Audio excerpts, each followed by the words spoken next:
நீங்கள் எப்போவாவது வாழ்க்கையில் மறக்க முடியாத ஒரு பிளேஸுக்கு போயிருக்கிறீங்களா? இல்லை ஒரு சில இடத்தை பார்க்கணும் அப்படிங்கிறக்கோசரமே நம்மளாம் உயிர் வாழணும்னு நினைப்போம். அப்படிப்பட்ட ஒரு பிளேஸுக்கு தான் நாம் இன்னைக்கு போக போகிறோம். Welcome to கேதர்கந்தா.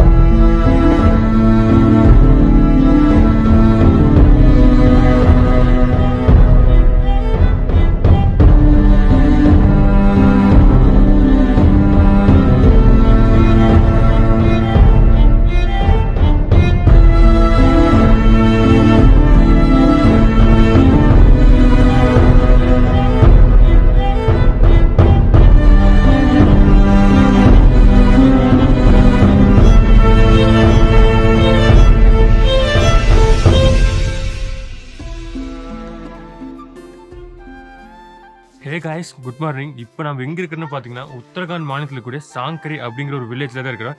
இங்கிருந்து நாளைக்கு காலையில் கேதர்கந்தா ட்ரெக்கிங் போக போகிறோம். நான் இங்கே சாங்கரியில் எங்கே தங்கியிருக்கிறேன்னா என்னை நாளைக்கு கூட்டிகிட்டு போகிற கைடோட வீட்டில் தான் தங்கியிருக்கிறேன். எனக்கு பின்னாடி எப்படி இருக்குன்னு பாருங்களேன். நான் தங்கியிருக்கிற கைடோட வீட்டுக்கு பின்னாடி இருக்கிற லொக்கேஷன் பாருங்கள் எப்படி இருக்குன்னு. சுற்றியும் மலை தான்.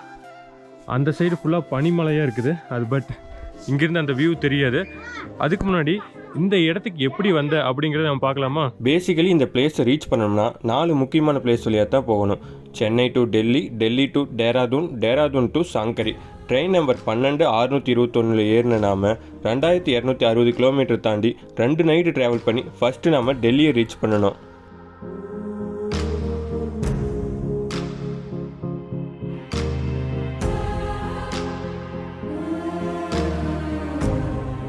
அசால்ட்டு பார்த்தீங்கன்னா டெல்லியில் காலடி வச்சுட்டேன். இங்கே டெல்லியே செதற போகுது. நான் என்ன வேணாலும் டைலாக் பேசுகிறேன். ஆனால் இங்கே வந்து நான் டெல்லியை அண்டர் எஸ்டிமேட் பண்ணிட்டேன். இங்கே குளிர் இருக்காது நினச்சேன். பட் ஊட்டியோட பயங்கர குளிராக இருக்குதுங்க. இங்கே கிளைமேட்டே பார்த்தீங்கன்னா கிட்டத்தட்ட 8 டிகிரி இருக்குது. இங்கே சர்வை பண்ணுறதே பார்த்தீங்கன்னா அவ்வளோ கஷ்டம். நான் ஒருத்தந்த டவுசர் போட்டு நிற்கிறேன். மற்ற எல்லாருமே சொட்டர் பேண்ட்டு போட்டுருக்குறாங்க. நான் ஒருத்தந்தே டவுசர் போட்டுக்கிறேன். இங்கிருந்து நம்ம அடுத்தது டேராடூன் போகணும். டேராடூனுக்கு சாயந்தரம் 3 மணிக்கு தான் ட்ரெயின். இப்போ டைம் வந்து ஒரு 9 மணி ஆகுது. நெக்ஸ்ட் ட்ரெயின் ஏறும்போது எனக்கு பின்னாடி ஒரு போலீஸ் ஆஃபீஸரை பார்த்தேங்க. போலீஸ்னால் கன்று வச்சுருப்பாங்க. ஆனால் அவர் பார்த்தீங்கன்னா போருக்கு போகிற வாழை மாட்டியிருந்தாங்க. ரைட்ரா. அடுத்து நான் போகக்கூடிய ட்ரெயின் பார்த்தீங்கன்னா டெல்லி டு டேராடூன். இந்த ட்ரெயின் நம்பர் இஸ் 12055. மொத்தம் 6 ஹவர் ஜெர்னிங்க. இந்த ட்ரெயின் நமக்கு டெய்லியுமே இருக்குது. டெல்லியிலேருந்து டேராடூனுக்கு நமக்கு டெய்லியுமே ட்ரெயின் இருக்குது. ஸோ ட்ரெயினை பற்றி எந்த ஒரு கவலையும் நம்ம பட தேவையில்லை.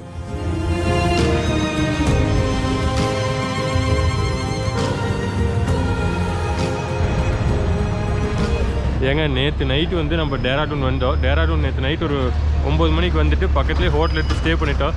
அடுத்த நாள் காலையில் அதாவது இன்றைக்கி 8 மணிக்கு வந்து இங்கே ரயில்வே ஸ்டேஷன் இருக்குது. ரயில்வே ஸ்டேஷனுக்கு பக்கத்துலேயே பார்த்தீங்கன்னா பஸ் ஸ்டாண்ட் இருக்குது. காலையில் ஒரே ஒரு பஸ்ஸு, அது 8 மணிக்கு இருக்குது. அதை விட்டிங்கன்னா பஸ்ஸே கிடையாது. நீங்கள் வேணுன்னா முன்னாடியே புக் பண்ணணும். அதாவது ஏதாச்சும் ட்ராவல் ஏஜென்சி மூலிமா புக் பண்ணி வரலாம். அதை விட்டிங்கன்னா 8 மணிக்கு இந்த இடத்துல ஒரே ஒரு பஸ் இருக்குது. நீங்கள் யாராச்சும் வந்தீங்கன்னா டிக்கெட் வந்து 465 ரூபா. யாராச்சும் வந்தீங்கன்னா பக்கத்துலேயே இருக்குது, புக் பண்ணி போய்க்குங்க. சரி வாங்க நம்ம பஸ்ஸுக்குள்ளே போவோம். பஸ்ஸுக்குள்ளே ஏறினதும் இந்தியாவில் வெவ்வேறு மாநிலத்திலேருந்து ஒரு சிலர் வந்திருந்தாங்க. அவங்களோட சேர்ந்து நம்மளோட பயணத்தை ஆரம்பிச்சிட்டோம். ட்ராவலில் இருக்கிற சுவாரஸ்யமே இதாங்க. ஏன்னா இதுக்கு முன்னாடி ஒருத்தர் பார்த்துருக்க மாட்டோம். ஒன்ஸ் நம்ம ட்ராவல் ஸ்டார்ட் பண்ணிட்டோம்னா நமக்கு நிறைய டிஃப்ரெண்ட்டான ஃப்ரெண்ட்ஸ் கிடைப்பாங்க.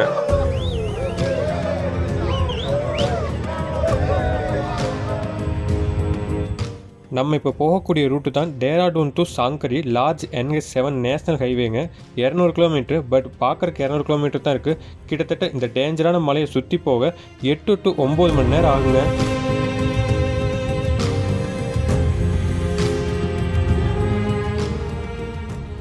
லோக்கல் கவர்மெண்ட் பஸ்ஸில் வந்தங்காட்டி தான் எனக்கு இங்கே இருக்கிற மக்களோட கல்ச்சரை பற்றி தெரிஞ்சுக்க முடிஞ்சுது. நீங்களே பாருங்களேன், அவங்களோட டிஃப்ரெண்ட்டான கேப்பு, அவங்களோட ட்ரெஸ் எல்லாம் எனக்கு பார்க்கறக்கே டிஃப்ரெண்ட்டாக இருந்தது. இதுவே நான் ஒரு ஏஜென்சி மூலியமாக புக் பண்ணி வந்திருந்தேன்னா அவங்க என்னை சொகுசாக கூட்டிகிட்டு போயிருப்பாங்க. பட் இங்கே இருக்கிற மக்களோட கல்ச்சரை பற்றி என்னால் தெரிஞ்சுக்க முடியாதுல்ல. ஸோ அதனால நான் லோக்கலாக ட்ராவல் பண்ணலான்னு முடிவு பண்ணிட்டேன். நீங்களும் எங்கேயாச்சும் போனீங்கன்னா முடிஞ்ச அளவுக்கு லோக்கலில் இறங்கி ட்ராவல் பண்ணி பாருங்களேன். அதோட ஃபீலே வேற மாதிரி இருக்கும். ஒரு வழியாக ஃபைனலி வி ரீச்டு சாங்கரிங்க.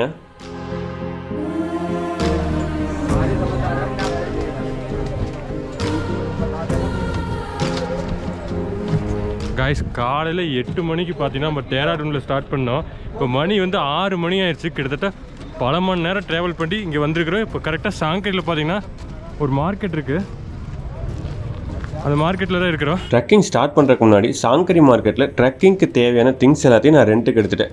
அதாவது மொத்தமாக A to Z, ஷூவிலேருந்து சாக்ஸ்லேருந்து தலைக்கு போகிற குள்ளா இருந்து எல்லாம் சேர்த்து 3000 ரூபா வந்தது எனக்கு. உங்களுக்கு வேணால் இங்கே வந்து எல்லாத்தையும் ரெண்ட்டுக்கு எடுத்துக்கலாம், வீட்டிலேருந்தே கொண்டு வரணுங்கிற அவசியம் இல்லை. இங்கே நிறைய கடை இருக்குது, எல்லா கடையிலையும் ஒரே ரேட்டு தான். பட் உங்களுக்கு எந்த இடத்துல போய் எங்கே வாங்க பெஸ்ட்டாக இருக்குன்னு பார்த்துட்டு உங்களுக்கு தேவையானதை வாங்கிக்கோங்க. ஏங்க ஃபைனலாக பார்த்தீங்கன்னா கேதர் ட்ரக் ஸ்டார்ட் ஆக போகுது. என்னோட ஃபஸ்ட்டு ஸ்னோ எக்ஸ்பீரியன்ஸுங்க. என்னோட கைடு பாருங்கள், இது நம்ம கைடு நரேந்திர பாய். அங்கிருந்து ஸ்டார்டிங் பாயிண்ட்டு, வாங்க போகலாம். ஃபஸ்ட்டு கொஞ்சம் தூரம் இந்த ஸ்டெப்ஸ் மாதிரி இருக்கும், அதில் தான் நம்ம நடந்து போவோம். கொஞ்சம் தூரம் தான் வரும், ஃபுல்லாக வரும்லாம் நினச்சி பார்த்துறாதீங்க. அதுக்கப்புறம் கல் மண்ணில் தான் நம்ம நடந்து போகணும். மொத்தம் 20 கிலோமீட்டர், 3 to 4 days ஆகும். என்னடா அது 20 கிலோமீட்டர் நடந்து போகிறதுக்கு 3 to 4 days ஆகும்னு நினைக்கிறீங்களா? கண்டிப்பாக ஆகும். ஏன்னா நம்ம நடந்து போகிறது சாதாரண தரையில், கொஞ்சம் தூரத்துக்கு மேலே நம்ம பனியில் தான் ஃபுல்லாக நடக்க போகிறோம். ஸோ அதனால் 3 to 5 days கூட ஆகலாம். இது டிபெண்டான உங்களுடைய கேபபிள் பொறுத்து இருக்குது. ஃபஸ்ட் டே வந்து சாங்கர்லேருந்து ஜூடாகாத்தா லேப் அப்படிங்கிற ஒரு லேக்குக்கு போவோம். 2வது டே வந்து ஜூடாகாத்தா லேப்லேருந்து பேஸ் கேம்ப் போவோம். 3rd டே வந்து பேஸ் கேம்ப்லேருந்து சப்மிட் போவோம். அதுக்கப்புறம் நம்ம ரிட்டர்ன் தான்.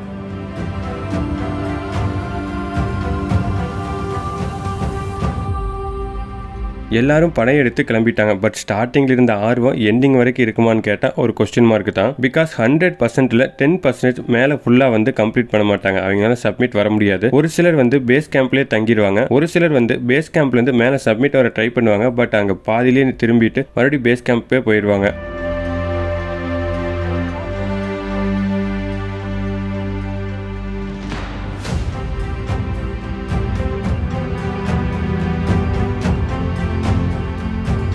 அது மட்டும் இல்லாமல் ஒருவேளை உங்களால் உங்கள் திங்ஸை வந்து மேலே ஏறும்போது கொண்டு வர முடியலன்னா உங்கள் கைடு கிட்ட சொன்னீங்கன்னா அங்கே நிறையா கழுதையெல்லாம் போகும். அந்த கழுதையில் பார்த்தீங்கன்னா உங்கள் திங்ஸை வந்து ஏற்றிடுவாங்க. பட் அதுக்கும் சார்ஜ் பண்ணுவாங்க. கிட்டத்தட்ட எனக்கு தெரிஞ்சு ஒரு 1000 ரூபாய்க்கு மேலே சார்ஜ் பண்ணுவாங்க. பட் எனக்கு கன்ஃபார்மாக தெரியல, ஆனால் சார்ஜ் பண்ணுவாங்க.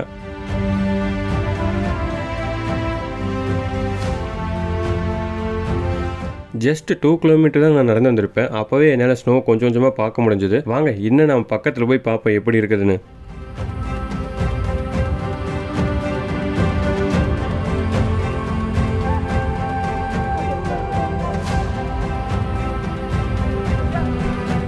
இங்கேருந்து எல்லாம் ஃபுல்லாக ஸ்னோ தான்.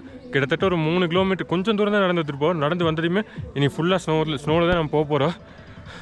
இங்கே பாருங்களேன், என் வாழ்நாளில் ஃபஸ்ட் டைம் நான் இப்போ தான் ஸ்னோவை தொட்டு பார்க்க போகிறேன். என் கூட சேர்ந்து நீங்கள் யாரெல்லாம் பார்க்கலையோ என் கூட சேர்ந்து நீங்களும் பார்க்க போகிறீங்க. சும்மா வரன்னு இருக்குதுங்க, விரைச்சி போய்.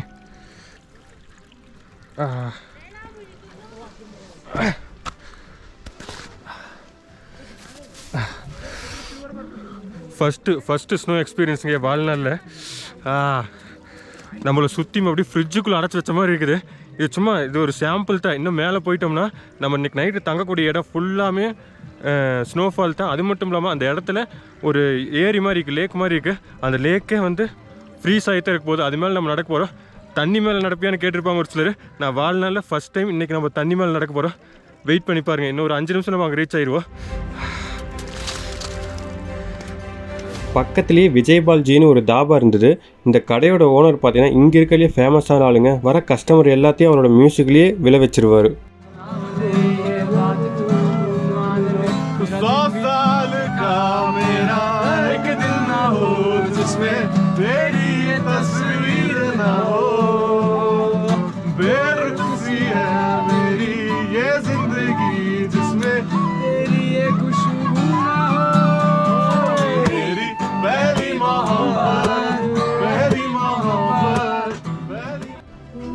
ஏங்க இது வந்து ஒரு விதமான அட்ராக்ஷனுங்க. யாராச்சும் நடந்து வந்து இங்கே கடைக்கு வர வேண்டாம் அப்படின்னு நினச்சாலே இவர் பாருங்க கிட்டார் வாசிச்சு நம்மளை எல்லாத்தையும் கடை பக்கம் இருக்கிறாரு. நானும் அப்படியே போயிடலாம் தான் நினச்சேன். சரி இங்கே இருக்கிற குளிருக்கு ஒரு மேகி சாப்பிட்டு அப்புறம் நம்ம மேலே போகலான்னு இங்கே வந்து உட்காந்துட்டேன். தாபாவில் சாப்பிட்டு கிளம்புனதுமே எனக்கு வெதர் சேஞ்ச் ஆகிற மாதிரி தோணுச்சு.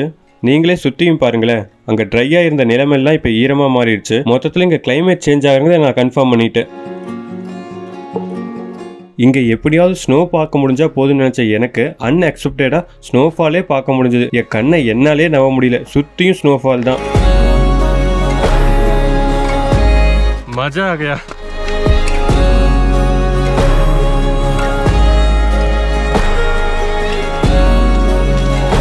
அங்கே கொஞ்ச நேரம் ஆல்ட்டை போட்டு எல்லாம் ரெஸ்ட் எடுத்துட்டு அங்கிருந்து கிளம்புறக்க ஆரம்பிச்சிட்டோம். அங்கிருந்து ஒரு கிலோமீட்டரில், அதாவது ஃபர்ஸ்ட் ஸ்னோஃபால் ஆன இடத்துல இருந்து ஒரு கிலோமீட்டரில் நம்ம போக வேண்டிய ஃபர்ஸ்ட் டெஸ்டினேஷனான ஜூடாகாத்தா லேபுக்கு வந்துட்டோம்.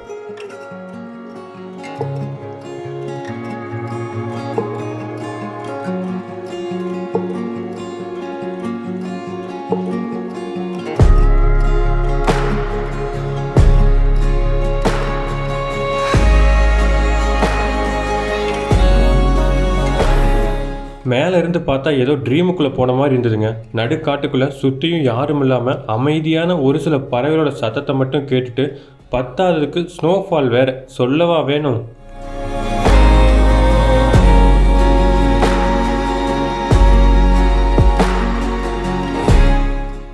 ஒன்ஸ் நாங்கள் ரீச் ஆனதுமே பெய்கிற ஸ்னோஃபாலுக்கு எங்களுக்கு சுட சுட லஞ்ச் ரெடியாக இருந்தது. எல்லாம் லஞ்சை சாப்பிட்டு வந்தது டயர்டாக இருந்தங்காட்டி நாங்கள் எல்லாம் போய் ரெஸ்ட் எடுக்கிறக்க ஆரம்பிச்சிட்டோம். நாளைக்கு காலையில் தான் நம்ம அந்த அழகான ஜூடாகாத்தா லேபுங்கிற ஒரு அழகான லேக்கை போய் நம்ம பார்க்க போகிறோம்.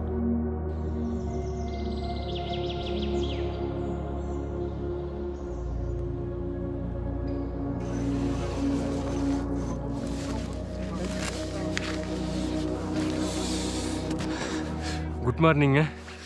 இன்றைக்கி டே 2 ட்ரெக்கிங்க. இன்றைக்கி செகண்டுக்கு போக போகிறோம். செகண்ட்னா பேச முடியலைங்க, ரொம்ப குளிர் அடிக்குதா. Second base camp. அங்கே இன்றைக்கி தங்கிட்டு அடுத்த நாள் நம்ம பீக்குக்கு போவோம். இப்போ டைம் பார்த்தீங்கன்னா காலையில் ஒரு 7 மணி இருக்குது. இன்னொரு விஷயம் உங்களுக்குலாம் ஒரு டவுட்டாக இருக்குது. என்னென்னா காலையில் எங்கே எல்லாருமே பாத்ரூம் போவீங்க அப்படிங்கிற ஒரு டவுட் வரும். நான் உங்களுக்கு அதை காட்டுறேன். மீன்ஸ் எங்கே போகிறேன் அப்படிங்கிறத நான் காட்டுறேன். ஃபுல்லாலாம் காட்ட மாட்டேன். ஸோ அங்கே தெரியுது பார்த்தீங்களா, எல்லோ கலர்.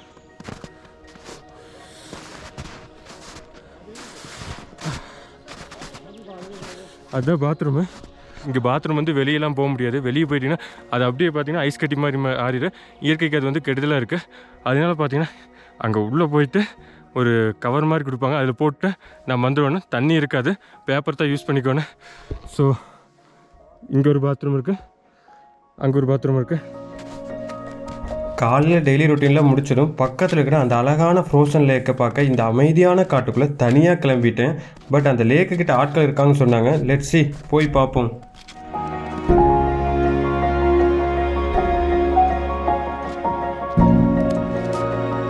என்னடா முகமுடி கொள்ள கர்நாடகன்னு நினைக்கிறீங்களா? வேறு வழி இல்லைங்க, இதெல்லாம் போடலினா இங்கே சமாளிக்க முடியாது. நான் வீடியோ ஸ்டார்டிங்லேயே சொல்லியிருப்பேன், இங்கே ஒரு ஃப்ரோசன் லேக் ஒன்று இருக்குதுன்னு. அந்த லேக் பேர் ஜூடாகாத்தா லேக்கு. எனக்கு பின்னாடி தான் இருக்குது, வாங்க போய் பார்ப்போம். இதுதாங்க அந்த லேக்கு, ஃபுல்லாக ஃப்ரீஸாக இருக்குது. இதுவும் இங்கேயெல்லாம் நடக்கலாம், பட் அங்கே நடக்க முடியாது. ஏன்னா அங்கே தண்ணி காலை வச்சா உடஞ்சிரு. இப்போ வாங்க நம்ம கீழே போய் பார்ப்போம். இந்த பிளேஸ்க்கு ஒரு குட்டி ஸ்டோரி இருக்குது மக்களே. ஃபஸ்ட்டு நான் வரும்போது இந்த இடம் ஒரு ட்ரெக்கிங் பிளேஸ்ன்னு தான் நினச்சேன். பட் அதுக்கப்புறம் தான் தெரிஞ்சது இந்த இடத்துக்கும் சிவபெருமானுக்கும் ஒரு தொடர்பு இருக்குன்னு. முடிஞ்ச அளவுக்கு நான் ஸ்டார்ட்டாக சொல்லிடுறேன். இன்றைக்கி இருக்க வேண்டிய கேதார்நாத் கோவில் இருக்குது பார்த்தீங்களா, அது இருக்க வேண்டிய இடமே இதுதானா உங்களால் நம்ப முடியுதா? அதாவது இந்த லேக்கு கிடையாதுங்க, இந்த மலையோட பீக் பாயிண்ட்டு. சிவன் பார்த்தீங்கன்னா இந்த மலையில் மாடு ரூபத்தில் தியானம் செஞ்சுட்டு இருந்தார். அதே சமயத்தில் பாண்டவர்கள் சிவனை தேடி அலைஞ்சிட்டு இருந்தாங்க. இந்த மலைக்கு வந்தாங்க. வரும்போது பார்த்தீங்கன்னா ஒரு மாடு இருந்திருக்குது. அந்த மாடு சிவன் தெரியாமல் அந்த மாட்டை பிடிச்சி துன்புறுத்துறக்க ஆரம்பிச்சிட்டாங்க. இதனால் கோபமடைஞ்ச சிவன் பார்த்தீங்கன்னா அவரோட மாடு ரூபத்தில் இருந்த உடலை சிதறடிச்சுட்டு அவர் கேதார்நாத்துக்கு போயிட்டாரு. சிதறின ஒரு பகுதியில் தொண்டை பகுதி பார்த்தீங்கன்னா இங்கே விழுந்துருச்சு. அதனால தான் இந்த இடத்துக்கு கேதர் கந்தா அப்படிங்கிற பேர் வந்தது. கேதர்னா சிவன், கந்தானா தொண்டை, சிவனுடைய தொண்டை அப்படிங்கிறத இந்த இடத்துக்கு பேர்.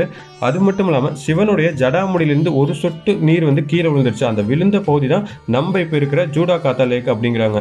ஏங்க இப்போ லிட்ரலி நான் பார்த்தீங்கன்னா தண்ணி மேலே நடந்துட்டு இருக்கிறேங்க. என்னால் நம்பவே முடியல. காட்டுறல தண்ணி மேலே நடந்துட்டு இருக்கிறேன். ஃபுல்லாக தண்ணி தான், நான் நடக்கிறது கீழே எல்லாம் தண்ணி தான். பட் அந்த இடத்துக்கு நம்மளால போக முடியாது. அந்த அளவுக்கு பார்த்தீங்கன்னா ஃப்ரீஸ் ஆகல. அங்கே போனால் உடஞ்சிரு. இந்த நாயெல்லாம் படுத்துருக்குது பார்த்தீங்களா, உங்களுக்கு தெரியுதான்னு தெரியல. எனக்கு பின்னாடி நாய் படுத்துருக்குது. அது முடியல, நம்ம நடந்து போகலாம், வாங்க போகலாம்.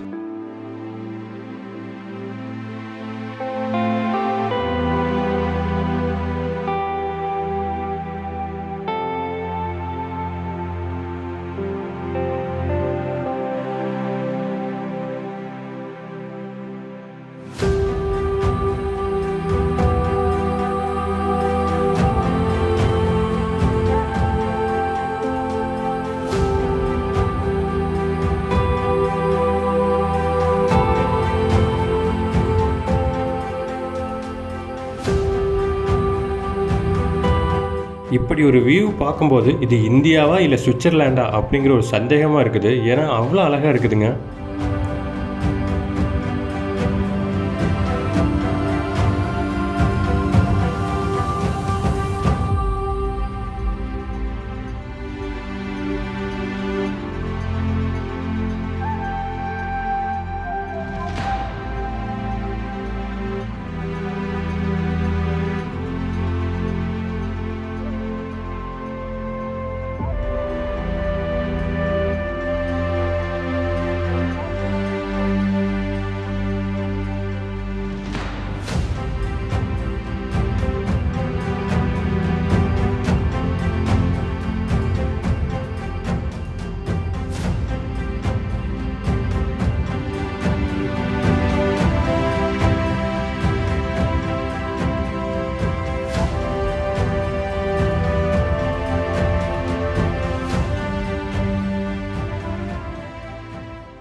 கொஞ்ச நேரம் அங்கே டைம் ஸ்பெண்ட் பண்ணிவிட்டு குளிருக்கு சுட சுட டீயை குடிச்சிட்டு கரெக்டாக மத்தியானம் 1 மணிக்கு ட்ரெக்கை ஸ்டார்ட் பண்ணிட்டோம். ஒரு 5 கிலோமீட்டர் தான் போகணும்.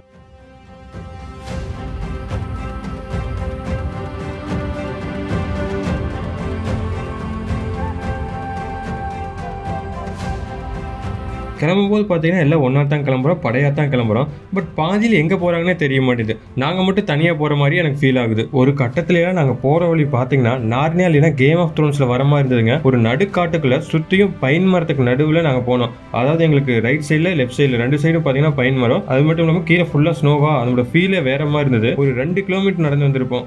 சுற்றியும் ஸ்னோவாக தான் இருந்தது. கிட்டத்தட்ட 3 to 5 அடி வரைக்கும் பார்த்தீங்கன்னா அதோட திக்னஸ் இருந்தது. அதாவது அந்த நிலத்திலேருந்து ஒரு 5 அடிக்கு பார்த்தீங்கன்னா ஃபுல்லாக ஸ்னோவாக பரவி இருந்தது. நாங்கள் பார்க்குற இடமெல்லாம் ஒரே ஒயிட்டாக இருந்தது.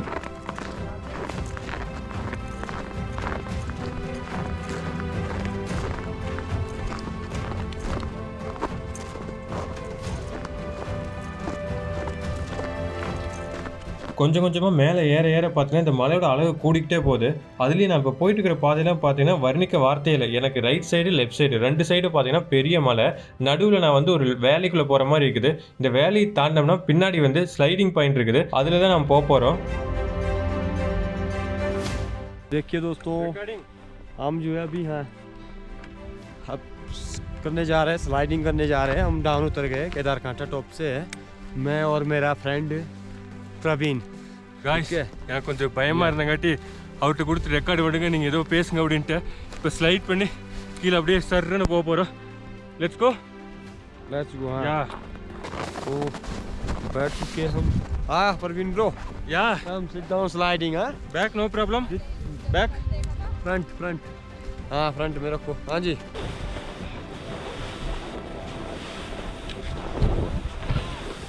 Let's go. ये चल रहा भैया.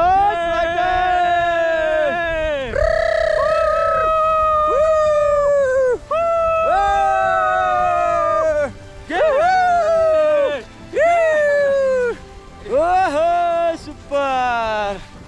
ये हुई हमारी स्लाइड. Hi good. காய்ஸ் இதாங்க எனக்கு ஃபர்ஸ்ட் டைம் ஸ்னோவில் ஸ்லைட் பண்ணி வருது. நரேந்திர பாய் இல்லைன்னா சத்தியமாக நான் பண்ணியிருக்க மாட்டேன். தேங்க்ஸ் டு நரேந்திர பாய். கொஞ்சம் கொஞ்சமாக நடந்து வந்து பார்த்தீங்கன்னா ஃபைனலி நம்ம செகண்ட் டெஸ்டினேஷனான பேஸ் கேம்புக்கு வந்துட்டேங்க.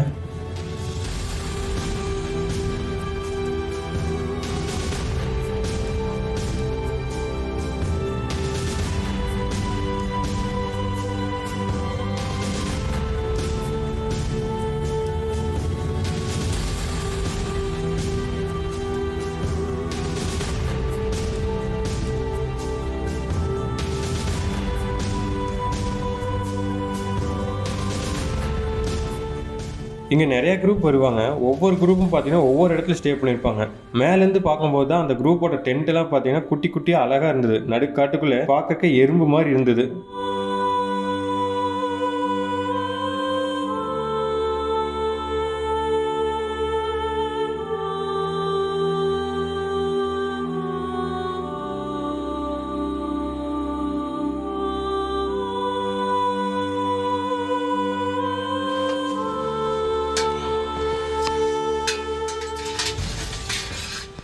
காய்ஸ் டின்னர் பார்த்தீங்கன்னா இப்போ தான் வந்திருக்குது. ப்ரோ வாட்ஸ் டைம்னா? It is It is past 7. It's 7:50. 7:15 ஆகுது. இப்போ சாப்பிட்டு முடிச்சுட்டு நேரு போய் படுத்துங்கிறக்க ஆரம்பிச்சிருவோம். நாளைக்கு காலையில் ஒரு 4 மணிக்கு மறுபடியும் ட்ரெக்கிங் ஸ்டார்ட் பண்ணிடுவோம். கிட்டத்தட்ட ஒரு 2 மணி நேரம் ஆகுன்னு நினைக்கிறேன் பீக்கை போய் பார்க்கறக்கு. ஸோ டக்குன்னு சாப்பிட்டு நம்ம போய் படுக்க பார்ப்போம். இப்போ ஏன்னா கிட்டத்தட்ட -4 இருக்குன்னு நினைக்கிற டெம்பரேச்சரு. ஏன்னா பேசவே முடியல, ஃபுல்லாக புகையே வருது பாருங்க பேசினாவே.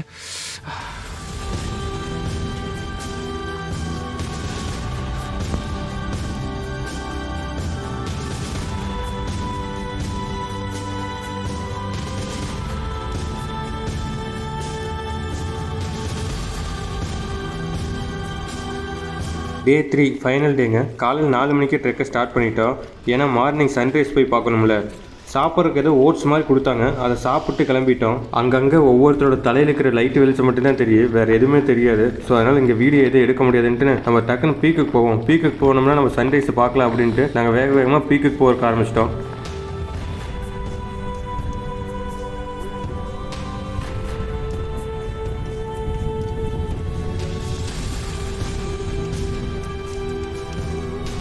விடிய காலையில் உரைய வைக்கிற பணியில் நடந்து போய் சன்ரைஸை பார்க்குற ஃபீலை வார்த்தையால் எக்ஸ்பிளைன் பண்ணவே முடியாதுங்க, அந்த மாதிரி இருந்தது.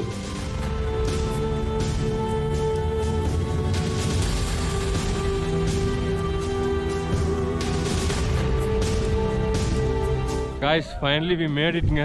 கிட்டத்தட்ட 12,000 அடி உயரத்தில் இருக்கிறோம். அதாவது கடல் மட்டத்துலேருந்து 12,000 அடி மேலே இருக்கிறோம். இந்த சமயத்தில் என்னால் பேசவே முடியல, வாயில் அந்த ஆக்சிஜன் கம்மியாக காட்டி வாயில் குளருது. இந்த சமயத்தில் ஒரு ஃபேமஸான ஒரு டைலாக் ஒன்று சொல்லிட்டா, cutting is not in my blood sir. என்னை சுற்றி பாருங்களேன் எப்படி இருக்குதுன்னு. இதோ அந்த இடத்துல தான் வந்து இன்னும் பீக் பாயிண்ட் அந்த இடத்துல தான் இருக்குது. பட் அந்த இடத்துலேருந்து நான் பேசுகிறேன்னா உங்களுக்கு வந்து கிளார் அடிக்க அப்படிங்கிறக்காட்ட நான் கொஞ்சம் ஓரம் வந்து பேசுகிறேன். இங்கே வந்து பெட்ரோல் பங்க்கில் எப்படி நமக்கு பெட்ரோல் வந்து நம்பர் ஓட்டு டக்கு டக்குன்னு அது மாதிரி பார்த்தீங்கன்னா நம்ம ரொம்ப ஹைட்டில் இருக்கிறங்காட்டி சார்ஜ் டக்குன்னு குறைஞ்சிருக்குது. என்னால் முடிஞ்ச அளவுக்கு உங்களுக்கு வீடியோ எல்லாத்தையும் காட்டுறேன். இப்போ பாருங்கள், நான் ஒரு கையில் க்ளவுஸை கழட்டிட்டேன். ஏன்னா க்ளவுஸை போட்டு என்னால் கேமராவில் இருக்கிற பட்டன்லாம் கிளிக் பண்ண முடியலன்னு க்ளவுஸை கழட்டி ஒரே நிமிஷம் தான் இருக்குது. ஒரு நிமிஷத்தில் கையெல்லாம் பாருங்களேன் எப்படி இருக்குன்னு, அப்படியே விரைச்சி போன மாதிரி இருக்குது. ஸோ உங்களுக்கு பார்த்தீங்கன்னா அடுத்து டோன் ஸ்டார்ட் போட்டு காட்டுறேன். அது எப்படி இருக்குன்னு பார்த்துட்டு மறக்காமல் கீழே கமெண்ட் பண்ணுங்கள்.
இந்த மலையோட பீக்கில் கற்களால் அடுக்கி வச்ச குட்டி கோவில் ஒன்று இருக்குங்க.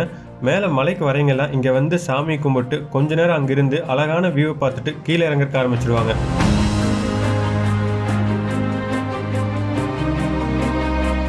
இப்போ நம்ம 12,500 அடி உயரத்தில் இருக்கோம். பயங்கரமான குளிருங்க. எந்த அளவுக்கு குளிருனா, நார்மலாக ஒரு மனுஷன் குளிரை வந்து ஃபீல் பண்ணுறோம்னா 20 டிகிரி கிட்ட போகணும். ஒரு தண்ணி ஃப்ரீஸ் ஆகணும்னா 0 டிகிரி கிட்ட போகணும். நம்ம வீட்டில் ஃப்ரிட்ஜில் இருக்கிற ஃப்ரீசரில் -5 டிகிரி கிட்ட இருக்கும்.